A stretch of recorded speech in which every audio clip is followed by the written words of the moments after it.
Therefore, do not worry about tomorrow, for tomorrow will worry about its own things.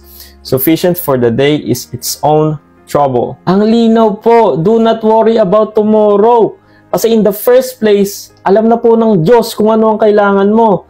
Ayan o, don't be like them, for your Father knows exactly what you need, even before you ask Him. Minsan po kasi, kailangan din nating maging kontento. Kasi minsan, sobra-sobra na yung blessings. Lahat ng needs natin, binigay na ng Diyos. Pero, naghahanap pa tayo. Ito po ang tandaan ninyo.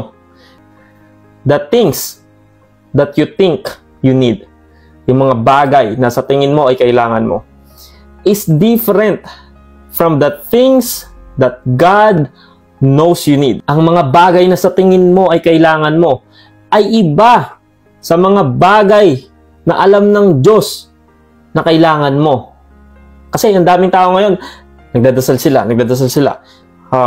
God, I need this. Tapos kapag hindi binigay sa kanila, magagalit. Hello?